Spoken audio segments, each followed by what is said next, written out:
Començarem un dilluns més, una setmana més, aquest acte, i avui, com heu pogut veure, el volem dedicar, ja que és l'any fuster, a fer una lectura de diccionari per ociosos, persones que es dediquen a l'oci, ociosos, de Joan Fuster. Però qui era Joan Fuster i Hortells? Doncs faig una superbreu biografia per ubicar-vos. L'autor de Sueca, per tant, País Valencià. Va néixer el 23 de novembre de l'any 1922. És per això que aquest any, al ser el seu centenari de naixement, s'ha acordat amb la Generalitat que seria l'any fuster. Fuster és un erudit, és una d'aquelles persones que es va dedicar a la investigació i a escriure sobre molts temes que podien afectar també antropològicament a la societat i històricament a la societat. Fuster va escriure sobre l'assaig, va provar assaig, va escriure sobre aforismes, va fer un dietari íntim, va fer molta investigació, sobretot, us en dic uns quants, escrits d'història crítica de Vicent Ferrer, Isabel de Villena, Ausiàs Marc, Joan Ruiz de Corella, Joan Salat de Passell, Josep Pla, Salvador Espriu, etc. Però probablement, si Fuster és conegut per alguna obra, aquesta és Nosaltres els valencians. Nosaltres els valencians va ser aquell compendi, o és l'espai en el qual Fuster escriu sobre la identitat de València, sobre la identitat de totes les persones que conformen el País Valencià i trasllada que València és una entitat que a curt o a llarg termini ha d'estar unida amb els països catalans i, per tant, Fuster tenia molt clar aquesta visió de països catalans, aquest no només un mapa mental, sinó un mapa emocional i històric i d'evolució. I és per això que, com us podeu imaginar, dins de la societat valenciana no va caure massa bé aquesta publicació de Nosaltres els valencians l'any 1962. I entre d'altres, entre moltes crítiques, entre atacs a la seva persona per part d'entorn més feixista, es va haver de trobar també en què l'any següent, l'any 73, la crema de les falles, la principal era una efígie del propi Joan Fuster. Per tant, València li va girar l'esquena quan ell parlava de les arrels valencianes, de com s'havia de conèixer la identitat valenciana. És per això que també arreu dels països catalans i d'aquesta construcció nacional d'aquests països catalans se l'ha tingut molt en compte i també des dels interessos de les classes populars. És a dir, no és només una construcció emocional, sinó que també és una construcció social. Fixeu-vos, de Nosaltres els valencians s'ha escrit per part d'un historiador estudiós, en aquest cas Jaume Pérez Montaner, el següent. La seva significació històrica ha estat tan remarcable que es pot parlar des de la nostra perspectiva actual d'un abans i un després d'aquesta obra en qualsevol referència a la cultura i a la consciència nacional del País Valencià. Molt poques obres poden tenir aquest nivell de marcar un abans i un després a la producció cultural i identitària d'una nació i d'un país. Fuster ho va aconseguir amb Nosaltres els valencians. Dir també, a nivell anecdòtic, que va ser la primera obra publicada per Edicions 62, avui en mans de Planeta. Què diria Fuster si avui veiés 62 en mans de Planeta? I acabem començant amb Diccionari per ociosos, en el qual hem demanat a unes quantes persones i també a vosaltres, les persones del públic que abans us hem anat allò gustant, si sisplau podíeu llegir un fragment d'aquesta obra, de Diccionari per ociosos. Quim Corbet, vols ser el primer? I si vols fer una presentació de l'acte d'avui també t'ho agrairem. En Quim ha sigut un dels ideòlegs i per tant moltíssimes gràcies per la feina feta a l'hora de preparar aquest acte. Quan vulguis pots posar un pany cap aquí dalt, posem bé el micro si va bé.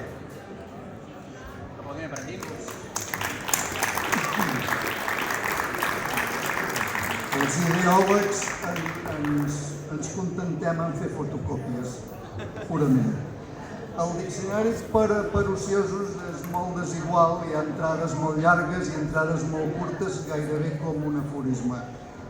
Aquí tenim uns quants voluntaris que ens llegiran fragments, bàsicament, alguna entrada sencera, i jo entre un i l'altre aniré llegint els més curts, que són pràcticament aforismes.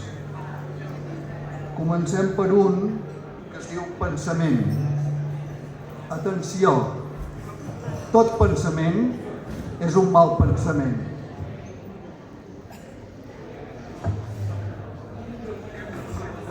Mentir.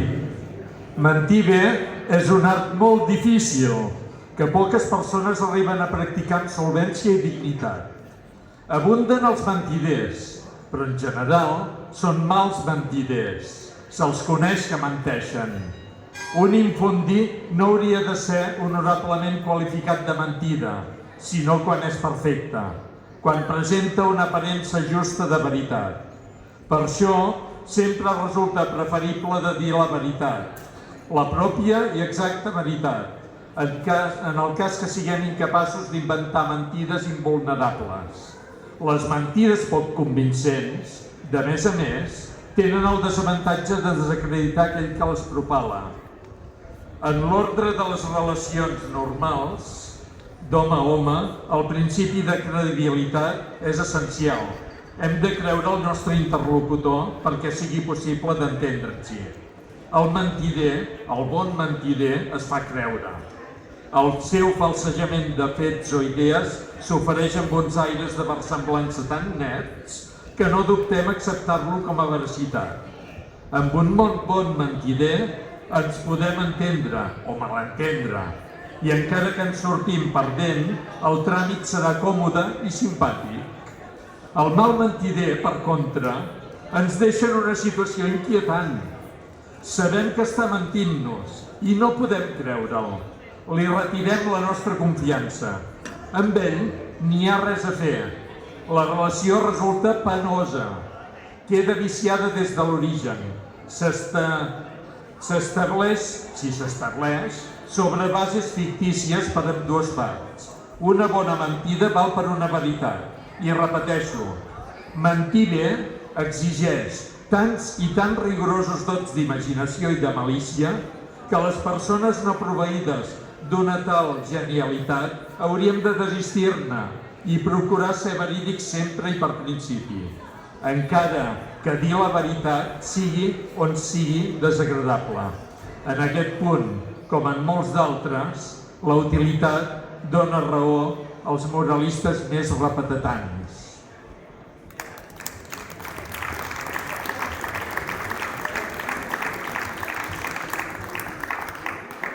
Caracterologia.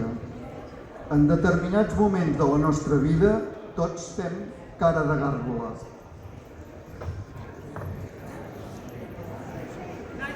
Bona tarda.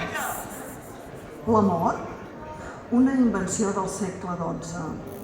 La frase, promulgada, si no vaig errat, per un erudit ben respectable. Podrà semblar un despropòsit. No ho és, gens. Fins i tot caldria admetre-la en la seva precisió més taxativa, que ens situa davant el fenomen social i cultural de la poesia dels trobadors. És clar que sempre hi ha hagut amor, una forma o altra d'amor, lligat les parelles humanes, sempre, o gairebé sempre, d'ençà que l'home mereix el nom d'home, sense sortir-nos de la tradició occidental, el Simpòsium de Plató i l'Ars Amandi d'Ovidi, prou que donen fe amb una espessa magnificència literària. Però no tots els amors han estat idèntics i hauríem de distingir escrupolosament entre les diverses espècies o les diverses qualitats d'amor que els homes han viscut al llarg de la història.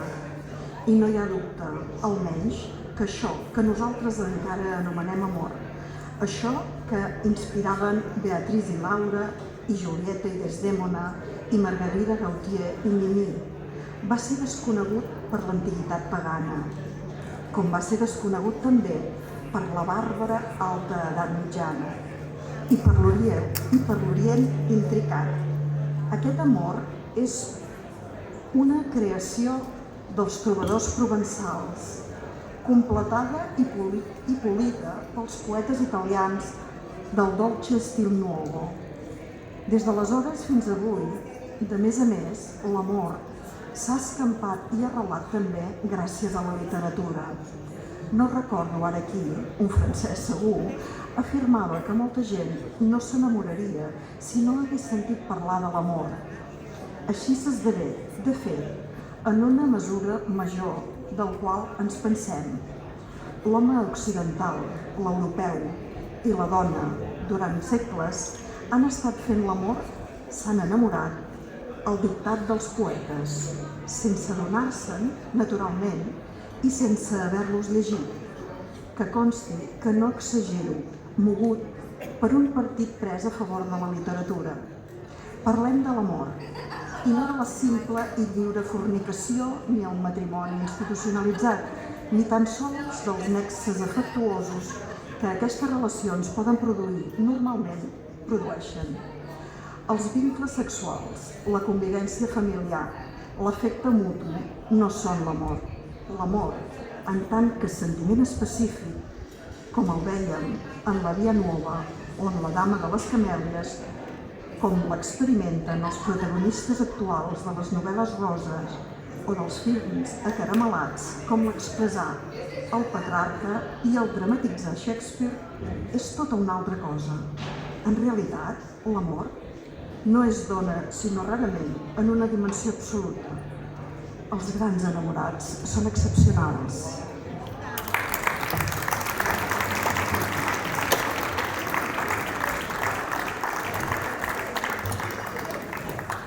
Penediment. Sempre trobareu una raó o altra, si la busqueu naturalment, per a penedir-vos de qualsevol cosa, fins i tot de la cosa més noble que hàgiu fet. Ara, penedint-vos-en, tampoc no aconseguireu res.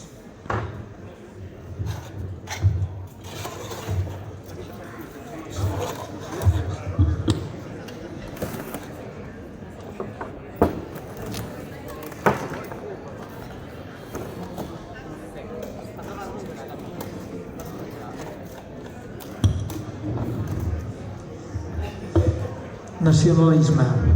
El diccionari Guiló registra una paraula, diguem-ne, precursora, nacionista. Don Marià la documenta amb una frase procedent d'un llibrot titulat Lumen Domus, que per mi és un text desconegut i de data vaporosa. Sens dubte, els nostres eximis erudits saben què és això del Lumen Domus, i fins i tot és ben probable que si ara recerqués jo mateix en la meva biblioteca hi trobaria alguna precisió en qualsevol monografia impensada. No ho sé i tant se val. El petit fragment de Lumen Domus, reportat per Marià Aguiló, diu: si los frares predicadors de Catalunya gozan queixar-se i parlar hablo de gutzel de los de sa nació, al punt són tractats de nacionistes i bandolers. No hem d'exagerar les coses. Perdó, una prèvia. Bandolers aquí vol dir parcials. No hem d'exagerar les coses.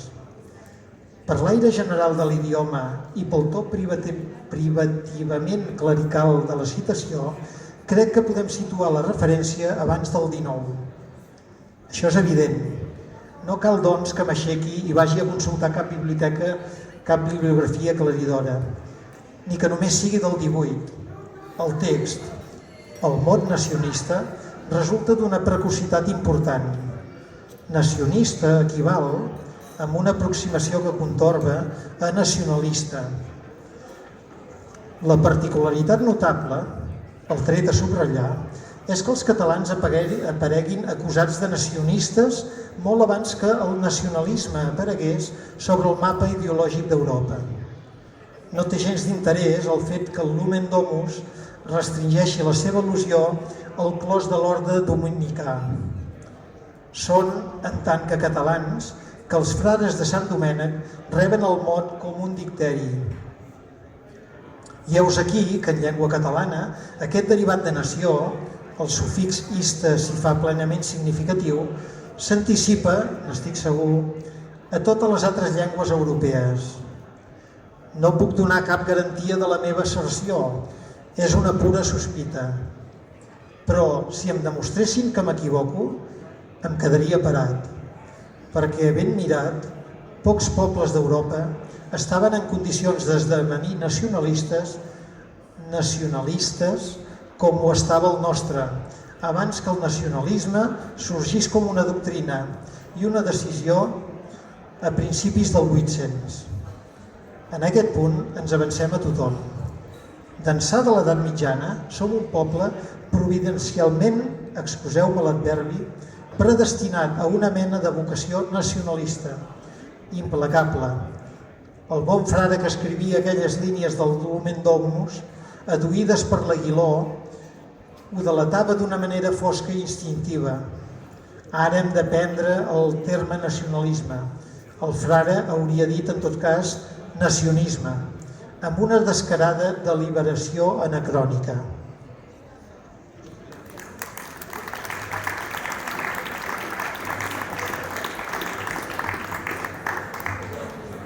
Servilisme. No hi ha cap servilisme que sigui desinteressat.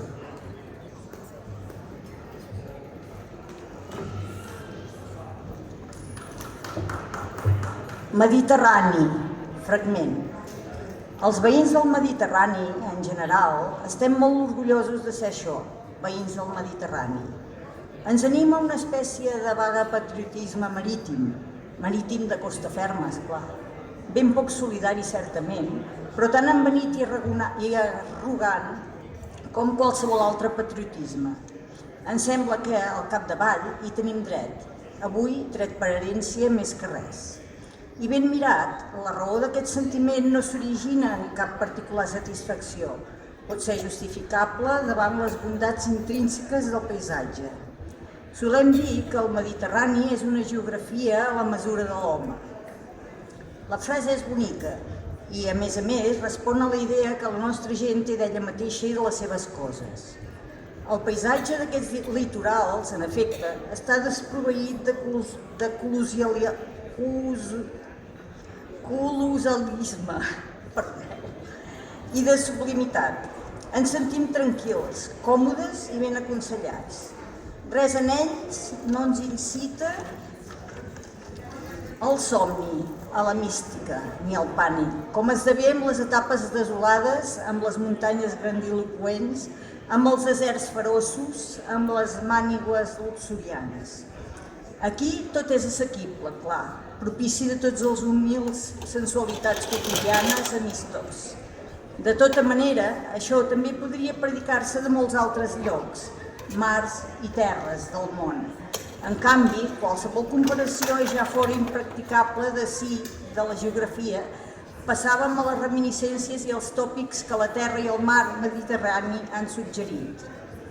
Perquè, en última instància, això és l'important, el fet que a la vora d'aquesta aigua precisament se situïn els episodis més brillants de la història de la humanitat. Els més brillants segons la nostra opinió. Que sigui dit sense immodèstia, no és una opinió equivocada, doncs explica el fervor del nostre explícit localisme. Podem fer-ne la prova ara mateix, si volem. Ens bastaria acostar-nos a la platja.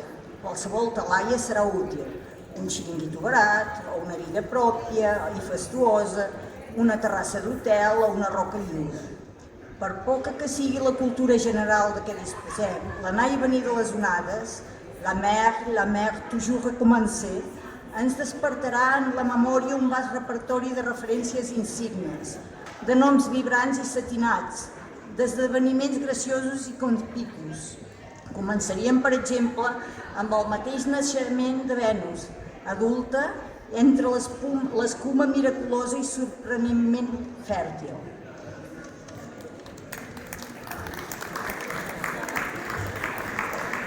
Ara això no hi entrava, però m'ha agradat i us ho llegeixo. Malícia. Resulta una mica còmic. Sempre som menys malvat dels que ens pensem ser.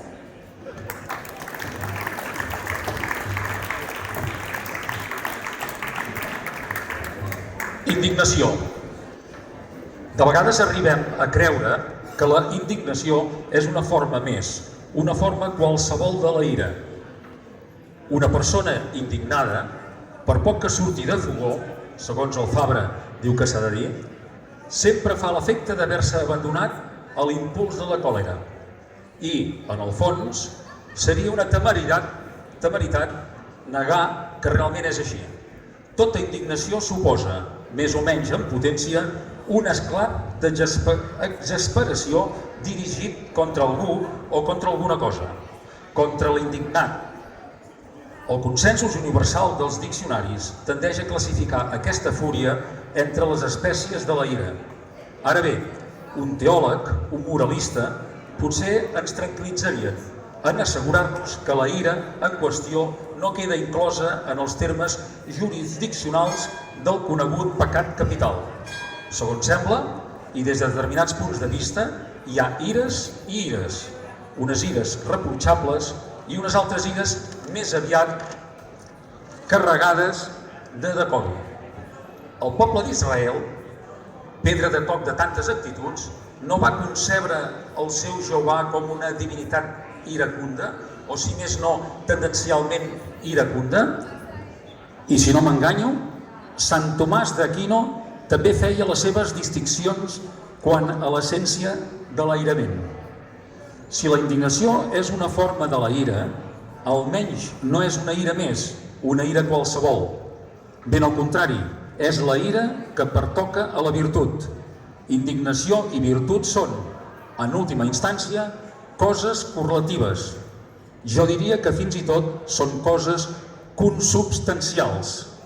Per això, davant de fórmules com el Déu de la ira o la ira de Déu, que el lèxic religiós modern ha heretat dels jueus, els esperits sensibles haurien de preferir l'ús de la paraula indignació en comptes de ira. El Déu de la indignació de Déu, i no solament perquè el mot ira ve tarat per un multisecular sentit negatiu. Hi ha una altra raó. Les arrels semàntiques del vocable indignació, jo no entenc gaire en etimologies, però m'arrisco a suposar-ho així, contenen una engruna de reveladora evidència. La indignació, de fet, dona per suposada la dignitat dels qui l'experimenten i la indignitat de la seva víctima. Sempre és el virtuós qui s'indigna, sempre és el viciós qui ofereix els cops de la indignació. La virtut, justament perquè és digna, s'hi indigna. Un home indignat podrà ser un malvat o un frívol, però en la mesura que s'indigna des d'una convicció virtuosa. Virtuosa al seu entendre, que conserva afermada. En realitat, tothom indigna una vegada o altra, ja que tothom té, a la seva manera, conviccions d'aquesta mena.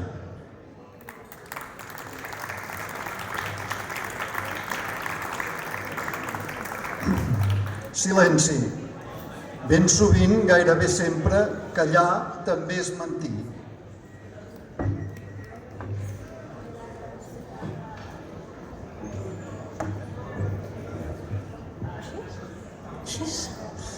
Fragment. Morir. Morir-se massa jove és un error. Morir-se massa vell, també. En general, morir-se és sempre un error. El mal és que podríem dir això mateix respecte al fet de viure. Llegiré un altre fragment que es titula Política. Deia Charles Maurras, tout désespoir en politique est une sottise absolue. M'excuso de citar un venerable bàrbar reaccionari, però si hem de creure allò que afirmava Sant Tomàs d'Aquino, la veritat, la digui qui la digui, de l'Esperit Sant procedeix. Bé, d'altra banda, cal no oblidar que la política, que tota política que no fem nosaltres, serà feta contra nosaltres. Finalment, pensem que política no és sinó l'art o la ciència de convèncer el nostre veí que deu ser conseqüent amb ell mateix i amb la seva dignitat d'home. Ara cedeixo la paraula, la reflexió al lector.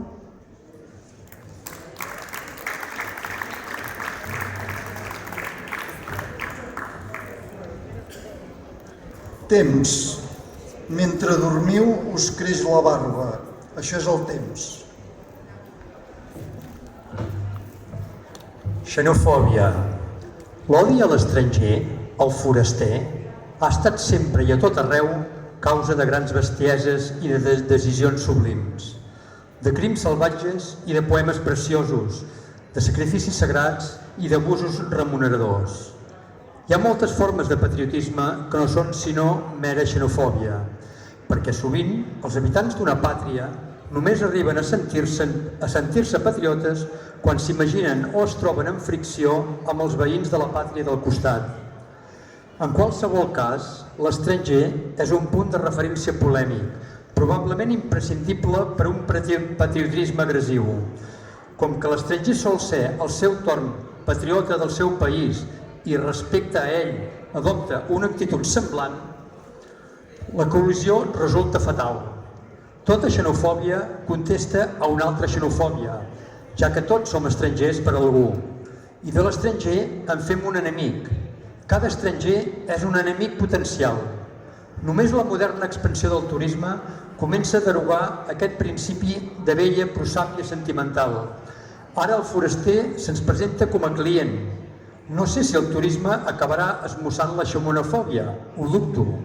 Les històries nacionals ressenyen llargues llistes de fets heroics perpetrats per als indígenes contra els estrangers, i amb aquesta mena de records els mestres d'escola eduquen els seus deixebles. L'aspecte oprobiós que poguessin presentar aquells fets queda automàticament cohonestat per la virtut del patriotisme. Messier Chauvin és un animal perillós, però també una tranquil·litzadora reserva energètica. Personalment opino que tot això és més aviat deplorable. Les aparences del món actual acusen, si no una minva vertiginosa de la xenofòbia, sí una atenuació del seu risc beliciós. Almenys en grans àrees del planeta, l'antagonisme que ofereix possibilitats d'esdevenir tràgic no és el de poble a poble, sinó el de sistema a sistema. Certament, en aquest nou pla es repeteix, si voleu en altres termes, el mateix fenomen, una espècie de xenofòbia de classes amb una dialèctica nova, però no del tot diferent en les conseqüències.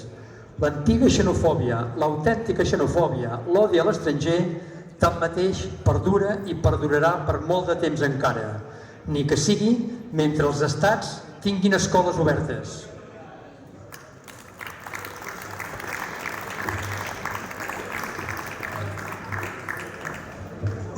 Perdó.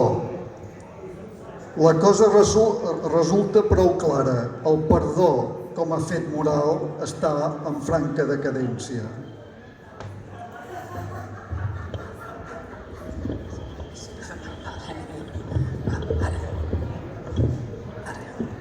Interès. Un amic ens sorprèn embarcat a la lectura d'una espècie d'obra medieval. Atònit em pregunta: i això t'interessa realment? Posa una mica d'incredulitat en el realment. La seva bona fe, no en dubto pas, em desconcerta. Ell llegeix una altra mena de papers. En tot cas, mai no s'interessaria per un text arcaic i avorrit. Dic avorrit perquè per ell i per gairebé tothom ho seria. Ho és per mi? He de reconèixer que no. M'interessa. Sí, m'interessa. Què vol dir interès? Sentiment que alguna cosa desvetlla en nosaltres, el qual ens mou a prestar-li una atenció especial, a ser-hi favorables o desfavorables. Copi el Fabra al peu de la lletra. Com sempre, el Fabra no defrauda. És concís, complet, encertat. Doncs sí, m'interessa el llibre antic i atapeït, ocupat de problemes caducs i detectat amb una retòrica obtrusa o debolida. I per què t'interessa? Ara, la veritat, no sé què contestar. Hauria de contestar amb la meva autobiografia. Les afeccions intel·lectuals i l'ofici, des de fa molts anys, m'han habituat al tracte d'una literatura anacrònica i ruda, tractats de monges i frares, poemes metafísics, els antípodes de la meva personal manera de sentir el món, però no puc evadir-me. Improviso una resposta sobre la marxa. Basta que miri 5 minuts seguits la cosa més insignificant perquè arribi a interessar-te. La frase és unes altres paraules de qualsevol moralista francès. Els francesos, els moralistes, han formulat excuses per a totes les situacions. En Montaigne, en Pascal, en Rivarol, en Voltaire, la Bruyère, l'Alain, l'aprofito. No és satisfactori del tot, però qui podria justificar el seu interès per això o per allò? El seu interès pel futbol, per les senyores grasses, per la química orgànica, per les novel·les d'en Joyce, per la política internacional, pels crucigrames, per guanyar diners, pels paisatges dedicats, per qualsevol cosa justificar.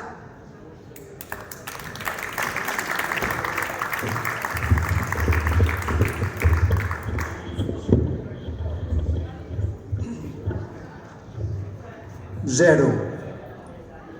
Qui, si no un home de fantasia fora mida, seria capaç d'imaginar la idea del zero? Dic imaginar una idea, evidentment. Cal molta febre intel·lectual per arribar-hi. Això només ho fan els matemàtics. El zero, la nul·litat, el no res. Ens burlem dels filòsofs, però mira que els matemàtics...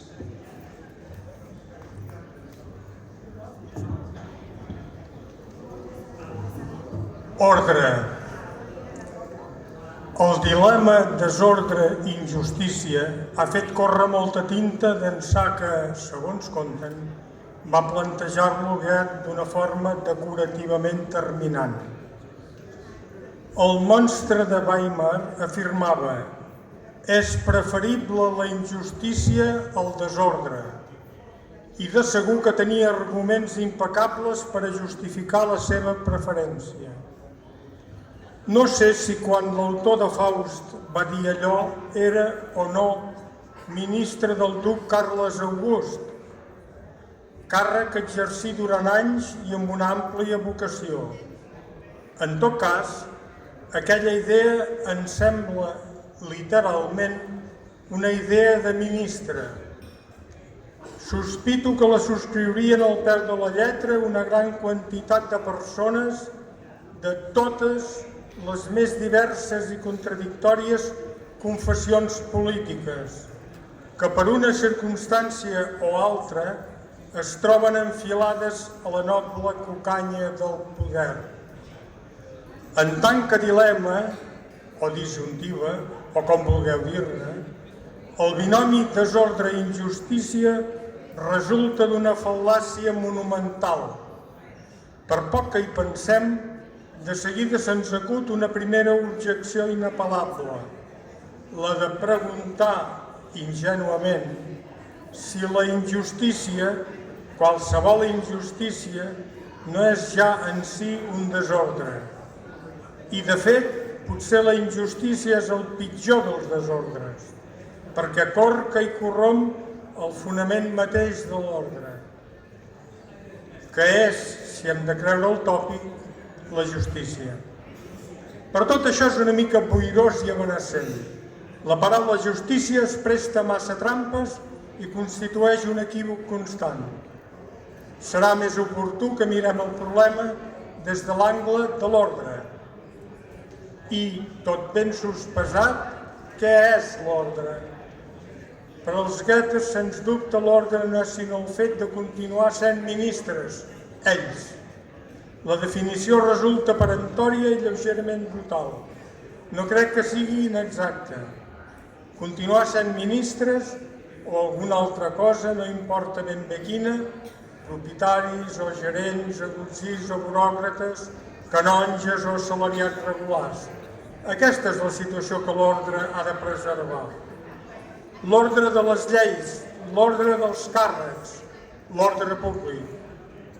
D'aquí que la por a les alteracions de l'ordre constitueixi un sentiment molt generalitzat, i és lògic. Una societat no pot viure en el caos, ha de viure en ordre, doncs. Solament un tipus de mentalitat anarcoide, descordada i fabricitant, podria col·locar-se contra l'ordre per principi i d'una manera sistemàtica.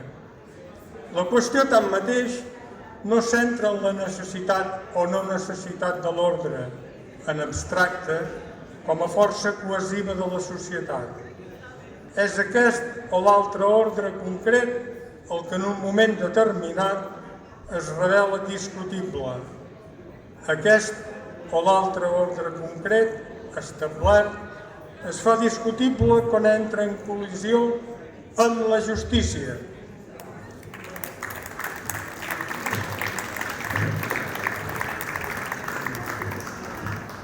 Egoisme.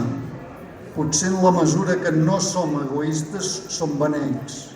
I potser també en la mesura que som beneits ens veiem incapacitats per ser egoistes.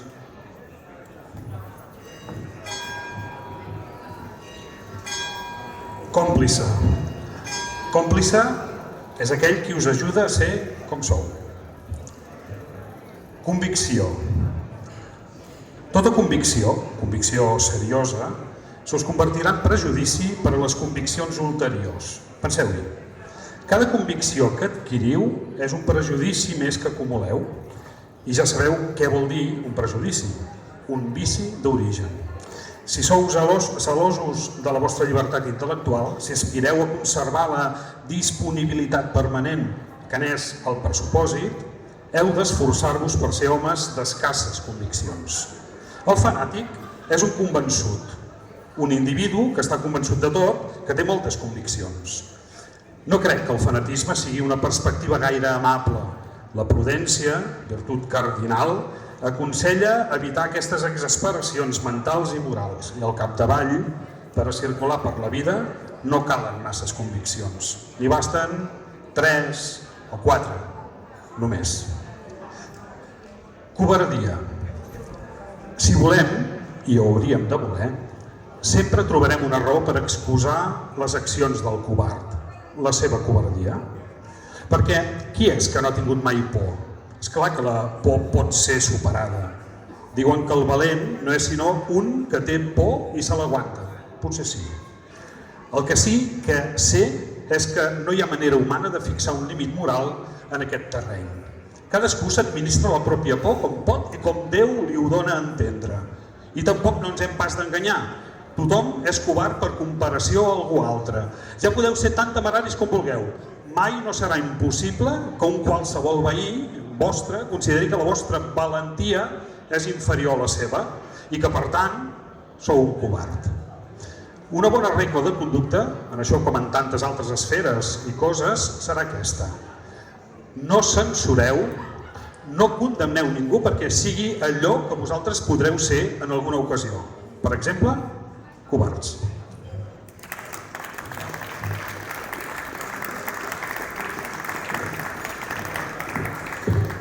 Últim paràgraf provocador.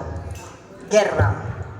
No sé què devia passar en altres èpoques, però la història contemporània ens informa que els pobles no s'han mostrat remisos a fer la guerra quan hi han entrat induïts pels seus amos polítics. En bona lògica, hauria d'haver-hi esdevingut tot el contrari. A mesura que els temps avancen, els pobles, la gran massa de la població dels estats, sofrien en major escala les conseqüències de qualsevol conflicte bèl·lic, en raó de la progressiva efectivitat deletèria de les armes posades a contribució.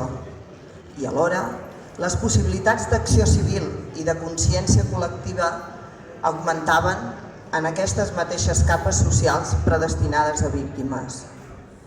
Vull dir que, tot compte fet, els pobles han estat, i cada dia més, en condicions d'adonar-se de la malignitat de les guerres i d'actuar per evitar-les. La reacció de les multituds, però, en els moments decisius, s'ha produït en direcció oposada.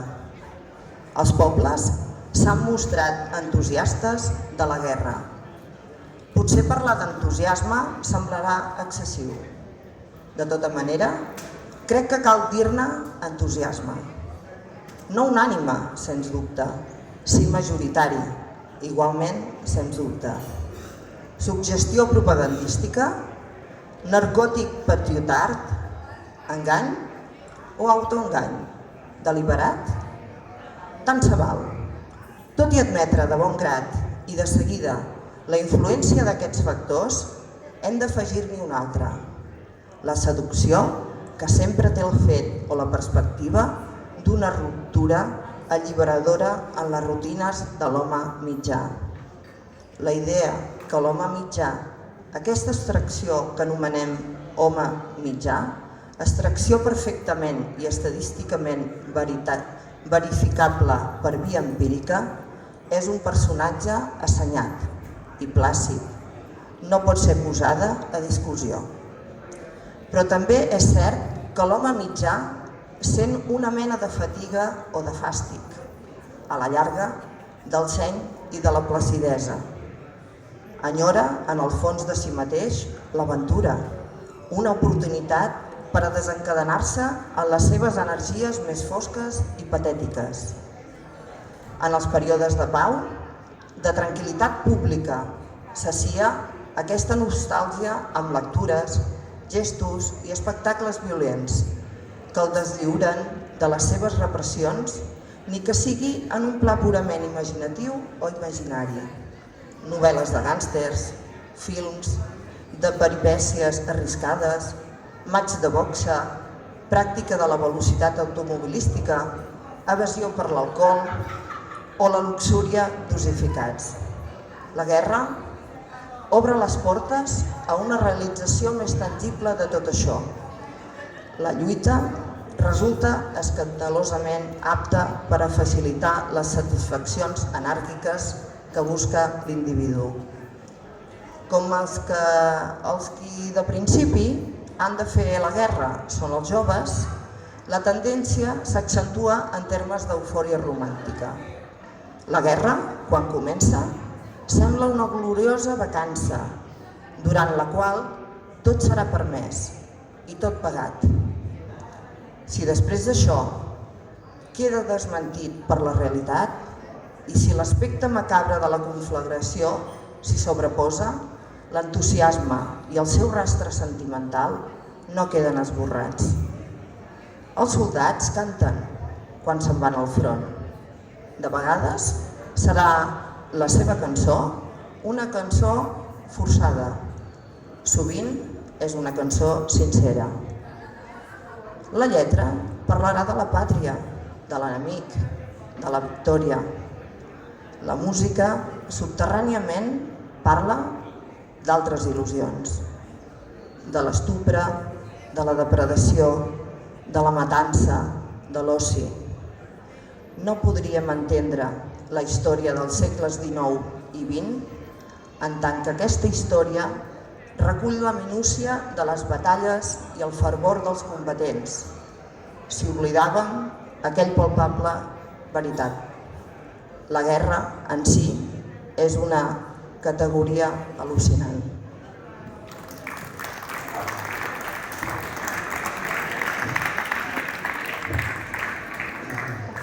Epitafi.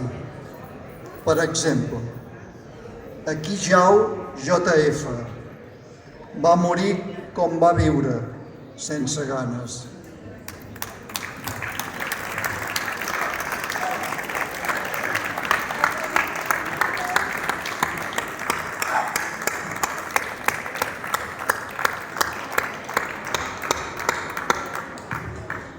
Joan Fuster va morir l'any 1992 i al 75 havia rebut el Premi d'Honor de les Lletres Catalanes.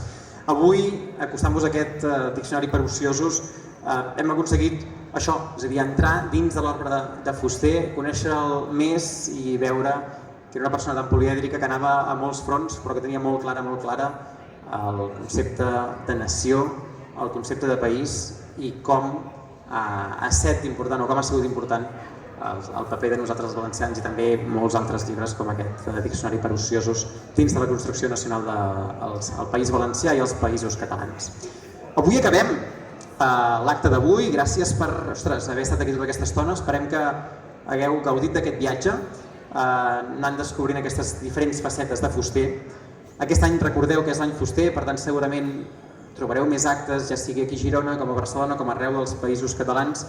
Us animem novament a participar-hi sense deixar en cap moment la lluita i la reivindicació, aquella que Fuster portava també tan endins.